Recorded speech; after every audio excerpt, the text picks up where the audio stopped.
Saham itu adalah ilusi semata ya. Ini ada yang nanya di sini, yang dimaksud ilusi semata itu gimana, Cek? Ya, dia nanya gue. Ini gue akan bukain mata kalian tentang pasar saham ya, mau Indonesia dan global. Gue akan buka di sini. Kita lihat IHSG atau Indeks Harga Saham Gabungan Indonesia. Ini indeks basket sebuah saham. Kalau semua saham di Indonesia digabungin jadi indeks ini. Kita lihat dari 1990 sampai sekarang. Itu kelihatannya naik kalau dalam rupiah. Ya, itu sekitar 30-an kali. Luar biasa fantastis, betul? Tapi kalau kita ukurnya bukan pakai rupiah, pakai US dollar, itu turun hampir cuman nggak sampai 4 kali. Bingung nggak kalian kenapa? Kalau kalian lihat di sini ya, ini M2 money supply Indonesia, rupiah. Ya. Ini jadi rate di mana BI itu ekspansi untuk mencetak rupiah. Sirkulasi rupiahnya seperti apa? Kalau kalian lihat, perkembangan sahamnya 30 kali tadi, sama ini, perkembangan ini, itu nggak jauh beda. Makanya kalau diukurnya pakai USD, itu cuma 4,5 kali. Atau bahkan kalau lebih parah lagi, kalau kalian ukurnya pakai emas, di situ baru kelihatan sebenarnya gain dari saham itu ada atau rupiahnya yang inflasi. Kalian mungkin masih bingung nih ya, kalau gue contohin pakai IHSG. Kalau kalian masih merasa oh ini negara yang bagus gitu. Kita coba pindah ke negara sebelah yang kalian udah semua tahu currency itu dibuang jadi tong sampah. Zimbabwe. Zimbabwe itu sahamnya naik 800% loh. Kalian lihat di sini. Kenapa lu nggak mau beli saham Zimbabwe pertanyaannya? Bingung nggak? Kenapa lu nggak mau beli? Kan tinggal beli currency itu lu beli sahamnya. Kenapa? Karena orang lariin semua dari currency yang hyperinflate ke dalam pasar saham. Sama seperti rupiah, currency yang hyperinflating. Orang lariin ke saham BCA. Jadi, saham itu adalah mirror dari monetary inflation rate. Kalau kita lihat bahkan S&P 500-nya Amerika, kita bandingkan chartnya dengan M2 money supply-nya. Kalau dibagi itu jadi rata, gainnya hilang. Jadi, lucu kan? Pasar saham itu cuma mirror, di mana rate itu seorang bank sentral mencetak uang. Jadi gue bilang, semua gain di saham itu ilusi semata. Di saat gue pelajarin hal ini, mata gue terbuka. Bagaimana dengan obligasi dan instrumen-instrumen lainnya. That's why akhirnya gue memutuskan untuk memindahkan hampir semua aset gue ke tempat yang lain. Jadi terjawab ya, saham itu adalah ilusi semata. Kok itu kan kalau indeks ya, tapi gue yakin teman-teman di sini jauh-jauh lah bisa stock picking sendiri atau bisa pilih reksadana yang bisa beat the market. Gue rasa kalian ada yang bisa cari cuan lah di pasar saham. Itu kan kalau misalnya sama dengan benchmark. Nah kita kan jawab lagi pertanyaan selanjutnya. Nah ini kan langsung nih ya, how your allocation assets ya, misalnya aset allocation seperti apa, jumlah gue mengalokasikan aset. Oke, jadi sini gue bakal jelasin secara singkat ya aset allocation gue. 90% itu gue taruh di cryptocurrency. Ini terbagi jadi Bitcoin dan Ethereum. Ethereum itu gue staking di Lido dan juga di Rocket Pool untuk mendapatkan bunga. Sisanya 10% gue ada cash, dan gue juga cash mungkin 5%. 5% lagi adalah saham ya. Walaupun gue bilang tadi saham ilusi, tapi gue yakin ada 2 saham yang bakal outperform indeksnya dalam waktu mungkin 5-10 tahun ke depan. Satunya gue pegang small cap di properti, satunya itu lumayan lah, ya dibilang large cap lah, di perbankan, dan perbankan itu syariah. Cluenya itu, ya nggak usah dicari dan gue akan jawab. Karena gue ngomong sih sahamnya dibilang pom-pom, karena yang satu market cap kecil, gue pegang lumayan besar, hampir sekitar 0,7 hampir 1% dari total market cap-nya. Jadi kalau ntar gue ngomong dibilangnya, oh lu buang barang, jadi gue mendingan gak usah ngomong sini gitu. Jadi kita lanjut ke pertanyaan selanjutnya dari Felix Tam. Hold Bitcoin sampai kapan? Sampai gue punya anak gue punya cucu lagi ya, sampai panjang lah pokoknya. Nah ini yang pertanyaan lagi dari Wira Pratama ya. Trading bisa kaya nggak, apalagi modal kecil? Nah ini menarik untuk dibahas sebenarnya. Kalau ditanya apakah ada yang bisa trading dari modal kecil, ya gue ada kenal beberapa orang yang bisa. Tapi gue rasa bukan untuk semua orang. Karena gini, trading itu butuh kalian hilangin yang namanya emosi. Dan kita tahu, manusia itu punya banyak banget yang namanya logical fallacy, seperti anchoring bias, loss aversion, orang lebih takut rugi ya kan dibanding untung dalam skala 2:1. Itu banyak banget hal-hal itu yang sebenarnya bikin kita bukan jadi trader yang baik ya. Confirmation bias, orang bilang info A, kita langsung masuk ke trade-nya, kita belum analisa kita langsung masuk ya. Banyak banget logical fallacy yang dialamin sama manusia, kesalahan berpikir ya. Tapi kalau ditanya, apakah bisa dari modal kecil jadi besar? Jawabannya bisa, tapi sangat sulit sekali. Tapi buat kalian, kalau kalian mau dedikasiin hidup kalian untuk coba untuk beat the market, contohnya misalnya kalian mau trading di derivatif nih, kalian mau trading derivatif, mau cari edge di market. Banyak caranya. Salah satu caranya adalah, kalian misalnya new scraping gitu, kalian bikin bot nih pakai Python, kalian scraping webnya semua, misalnya tiap CoinDesk keluar artikel, kalian scrape, kalian taruh, kalian matching datanya, bikin algonya itu possible untuk kalian beat the market. Atau misalnya kalian jago banget charting, kayak udah ahli banget lah, udah tahu kalau misalnya gini kemana, kalian bisa baca order flow segala macam, itu go ahead untuk coba trading. Jawabannya bisa tapi susah. Kalian tanya, kok lu punya call to wallet nggak untuk Bitcoin? Ya pasti dong. Ya gue pasti dong punya call to wallet, masa nggak punya gitu. Tapi gue juga tetap taruh lumayan besar di exchange ya, beberapa exchange gue taruh besar. Ikutin aja nanti ya program Borong Bitcoin ya. Nah ini dari Andi, sering ditanya, apa bisa kaya hanya dengan investasi? Harus ada capital yang besar, gimana nasib para worker? Kan gue bilang tadi, worker kalau jadi head M&A dari Big Four consulting firm, lu kaya raya bos. Ya lu dapat deal banyak gitu. Lu jadi analis misalnya di suatu DAO, lu dapat token insentif, itu juga jadi kaya. Jadi pertanyaannya jadi worker yang kayak gimana? Kalau worker low skill ya lu mau investasi sama mampus juga nggak bisa. Ya lu harus increase income lu buat gedein savings rate. Gue nggak pernah jelek-jelekin orang untuk jadi pekerja sebenarnya. Gak masalah kalian pekerja, asalkan tingkatin terus skillnya. Gak masalah. Lu bisa raise to the top, bahkan dapetin saham dan lain-lain. Kalau kalian jadi pekerja yang super baik. Jadi yang terbaik dimanapun ya, mau di perusahaan kalian, di tempat lain, mau di bisnis sendiri jadi yang terbaik, uang pasti datang sendiri. Actually datanya lebih banyak yang kaya itu worker ya. HNWI itu banyak kan yang kerja dibanding yang bikin bisnis. Kenapa? Karena bisnis itu secara statistik hampir impossible. Tahun pertama 70% hampir semua bangkrut ya. 5 tahun itu 90%, 10 tahun 99,sekian%. Dalam 10 tahun jarang ya bisnis itu masih berdiri gitu. Bahkan BlackBerry pun hilang, Nokia pun hilang ya yang besar-besar. Jadi bikin bisnis itu nggak gampang dan nggak ada masalah untuk jadi worker. Asalkan konsisten, rajin, ya, tingkatin skill buat naik tadi jabatannya, gue yakin kalian akan bisa untuk naik ke level selanjutnya dengan investasi. Nextnya dari Fayazi, investasi layar ke atas paling oke itu apa? Ini tergantung banget. Misalnya lu adalah seorang accountant ya lu bisa beli course tentang accounting, leadership, dan lain-lain. Kalau misalnya lu adalah seorang videographer, lu bisa misalnya beli course tentang video atau bahkan bisa cari di YouTube yang gratis itu juga banyak. Karena investasi layar ke atas nggak selalu soal uang, tapi waktu. Ya kayak lu nonton ini sekarang atau lu nonton video-video educational yang lainnya. Tapi tergantung industri lu yang lu mau tajamin di mana. Jadi ini pertanyaannya sangat ngawang gitu. Kalau lu tanya gue, gimana caranya jadi marketer yang jago? Nah, lu belajarin marketing itu seperti apa, funnelnya seperti apa, Facebook Ads itu apa, SEM itu apa, cara pakai backlink segala macam gimana. Jadi industri lu apa? Ya. Ini pertanyaan dari Bila, menurut gue bagus. Konsentrasi atau diversified? Gue kan jawab pakai quotes-nya Opa Buffett ya. Diversification is protection against ignorance. Orang yang diversifikasi itu nggak tahu apa yang mereka lakukan. Tapi yang bilang, kenapa reksadana diversified? Karena itu regulasinya, aturannya. Harus begitu ya. Satu saham ada maksimum weightingnya di reksadana. Gue yakin kalau itu dihilangin, setelah hedge fund semuanya concentrated. Mungkin ada yang bilang, tapi hedge fund banyak yang diversified. Iya, karena ada yang capitalnya terlalu besar, mereka nggak bisa. Tapi untuk uang kecil, ya let's say di bawah 50 miliar lah liquid. Diversification itu ngaco menurut gue. Kecuali kan misalnya mau main di equity, mau main di saham full nih. Agak susah misalnya duit 300 miliar, itu agak susah. Karena kalian udah ada saham-saham pilihannya yang tier-tier bawah, itu udah susah masuknya. Kayak misalnya uang gue untuk masuk di market cap 500 miliar, 600 miliar, itu kan ada beberapa yang nggak liquid tuh. Barangnya sedikit. Itu masuknya susah bos. Setiap hari gue masukin pelan-pelan gitu, bikin tangga pelan-pelan.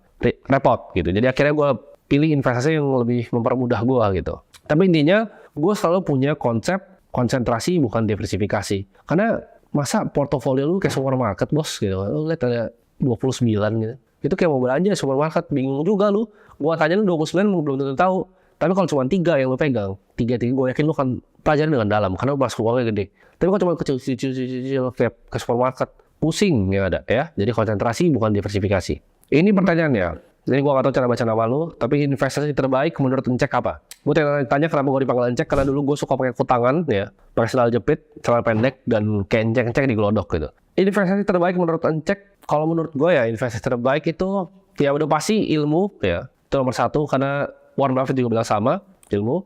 Yang kedua itu adalah menurut gue kripto. Ini agak bias karena aset gue gede di sana dan gue big believer on kripto, tapi buat kalian nonton gue yang gak believe ya silahkan gitu. Lu balik aja main saham dan obligasi itu. Tapi untuk gua the best investment yang akan ada 5 tahun lagi, 10 tahun lagi lu bisa potong videonya, simpen aja, ntar lu play lagi. Adalah Bitcoin. Ini ada pertanyaan dari Ahmad ya. Kok gue punya aset 700 juta nih. Wah, orang kaya Ahmad ya. 200 juta di bank, deposito 5 juta. Bingung mau diapain nih.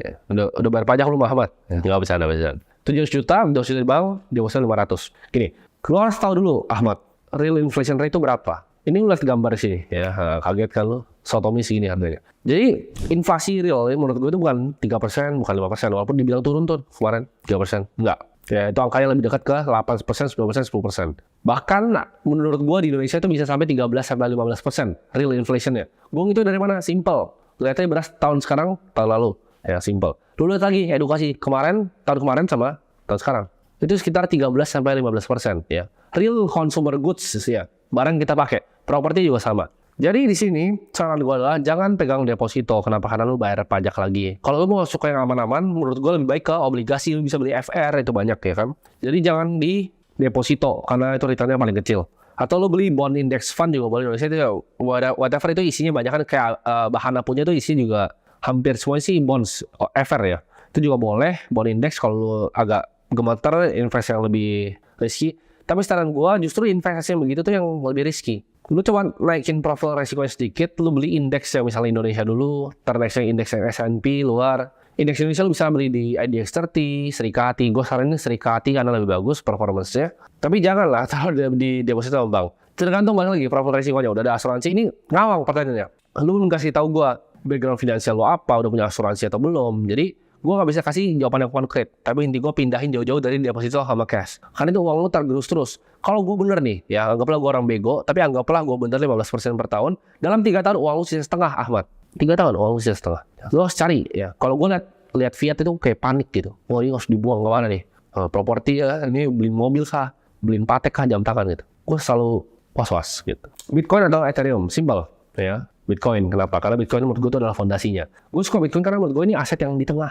Ya, maksud aset di tengah apa? Kalau lu ngomong sama orang di traditional finance, di misalnya di sekuritas, mereka kan bilang buat mereka yang udah beli Bitcoin ya, mereka kan bilang Bitcoin itu adalah aset paling risky ya mereka. Sedangkan anak-anak kripto bilang Bitcoin adalah aset paling aman ya. Gue suka nih di tengah-tengah ya. Yang TradFi bilang ini paling resiko, yang orang high risk gila ini, di Gen ini bilang ini aset paling aman. Nah, gue ambil insya Allah. Jadi Bitcoin jawabannya. Ini dari pertanyaan dari Rangga ya, perbedaan bursa saham sama sekuritas saham. Anggap lu mau beli baju gitu kan.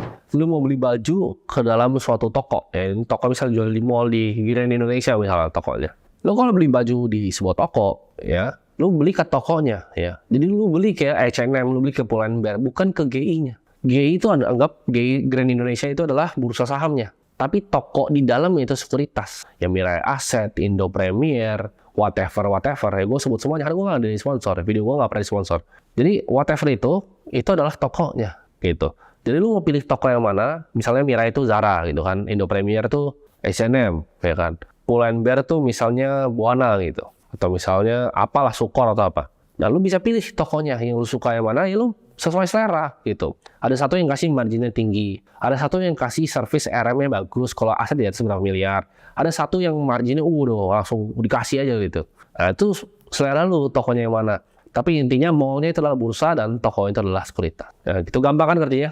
Next, Wijaya, apa yang bakal lu wariskan ke anak lu kok? Bitcoin dan ilmu ya. Tapi gue intend to die with zero. Maksudnya apa? Gue berniat untuk mati dengan 0. Di penghujung hidup gue mungkin nanti udah lumayan tua, gue mulai akan disper aset gue untuk causes yang gue percaya. Karena gue percaya uang itu diciptakan untuk diberi ke orang lain. Karena ini prinsip hidup gue ya. Jadi gue firm believer of namanya effective altruism, di mana cara kita membantu ya adalah membantu sebanyak-banyaknya orang. Kalau misalnya kita nggak bantu, gue nggak bantu orang nih, misalnya pinggir jalan gue kasih 50.000, itu bantu 1 orang. Dan itu nggak solve banyak masalah. Mungkin untuk orang itu akan terasa banyak gitu. Tapi itu nggak men-solve overall masalah. Untuk men-solve masalah yang lebih kerucut dan yang lebar, ya gue perlu uang jauh lebih banyak gitu. Contohnya kayak kemarin gue iseng gue kasih 1 ton beras ke suatu RW gitu. Itu kan baru kecil gitu yang gue selesaikan. Gimana kalau gue bisa kasih beras ke 1 Indonesia? Jadi itu hal kayak gitu yang gue selalu pikirin. Gimana caranya gue jadi sebuah efektif altruis? Kenapa gue ambil kripto? Kenapa gue ambil capital market? Kesannya kapitalis dan sangat greedy gitu. Gue kesannya serakah banget. Tapi fungsinya gue ngambil uang sebanyak-banyak dari market adalah untuk gue bisa bagiin ke semua orang yang membutuhkan nantinya. Jadi itu adalah prinsip yang gue pegang, yaitu effective altruism. Ini pertanyaan dari Mas, menurut Jack, fiat bakal mati nggak 10 tahun ke depan? Fiat nggak bakal mati. Fiat akan stay here as a legal tender, tapi gue nggak tahu harganya inflasi udah sampai berapa. Pertanyaan terakhir lah ya, udah banyak banget ya. Ini gue dikasih banyak banget. Ini baca namanya gimana lagi? Frank Kill gitu ya. Buat exchange sendiri aja bro. Buat exchange tuh nggak segampang yang kalian kira. Kenapa? Karena satu, lu perlu namanya matching engine. Kedua, lu butuh market maker untuk ngisi liquidity-nya. Lu taruh token nih, ntar nggak ada yang beli, nggak ada yang jual, kosong, ya kan? Itu perlu market maker situ. Banyak lah technical. Ntar ada security issues, kalau di-hack mampus lu, ya kan? Lu mesti punya custodial servicing sendiri, atau lo percaya sama orang gitu. Gue udah pernah kepikiran beberapa kali untuk bikin exchange yang social investing, cuman gue rasa mending gue for now lakuin apa yang gue suka aja, dimana gue suka untuk educate orang ya, dan gue suka untuk bantu kalian seperti ini gitu. Menurut gue belum waktunya untuk gue bikin exchange sekarang karena gue sibuk juga waktunya. Sebenarnya full time job gue adalah gue kelola personal fund gue sendiri, family office gue sendiri ya. Jadi ini I do this YouTube ya, Akademi Kripto gue, I do this for fun gitu. Jadi buat kalian yang tanya kenapa gak bikin exchange, cuannya kecil ya. Gimana caranya hitung cuan exchange? Gue buka nih karena biar dapat ilmu sedikit. Misalnya kita punya trading volume 1 triliun gitu kan. 1 triliun trading volume tuh gak gampang loh untuk di-achieve. Misalnya dalam sebulan gitu ya, volumenya 1 triliun. Orang tektok loh ya. Bukan orang taruh duit, orang tektok 1 triliun. Exchange itu kan simpel, kita lihat fee-nya, ya kan. Kita pajak kasih 0,21 final, kalau yang lokal dan terdaftar. Itu pun ya, buat kalian jadi exchange lokal itu butuh uang, buy-in fee-nya 100 miliar untuk bisa punya izin exchange, 100 M. Itu belum yang lain-lain. Nggak tahu nanti pas dipinjau OJK ini berubah atau enggak. Karena ini kan dari Bapepti, nanti akan dipindahkan ke OJK. Nah dari situ gue harus bayar lagi matching engine 5 miliar 6 miliar ya kan. Gue bayar lagi market maker untuk liquidity provider tiap token gue. Atau bahkan gue sendiri yang ngisi liquidity-nya. Nah itu terserah tuh bisnis modelnya. Gue mau ngambil spread, ya pura-pura nggak ada fee padahal ngambil spreadnya gede ya kan. Atau gue mau ambil yang misalnya standar 0,10. Nah kalau gue ambil 0,10 ya kan 0,21 dipajak, 0,31 untuk misalnya maker ya, taker yang lebih gede, itu di volume 1 triliun lu kali 0,10 itu sekitar 10 miliar. Dan gue bilang tadi, bayar matching engine itu udah 6M, bos. Karyawan, security. Untuk kalau lagi bear market ini, gue bisa dapat cuma 1M. Ya, 1M gue mending bisnis yang lain. Gue bisa dapat sendiri, gitu. Gue trading sendiri lebih dari situ. Jadi, menurut gue itu nggak viable untuk membuang waktu gue untuk bikin sebuah exchange. Karena gini, exchange itu kompetisi. Ya, untuk gue ngalahin Indodax, ngalahin toko kripto, untuk ngalahin Binance, Bybit yang di luar yang lain, itu repot. Jadi gue mending fokusin waktu gue ke apa yang gue bisa, yaitu kelola uang gue sendiri, seperti itu. Jadi semoga bermanfaat untuk teman-teman semua videonya.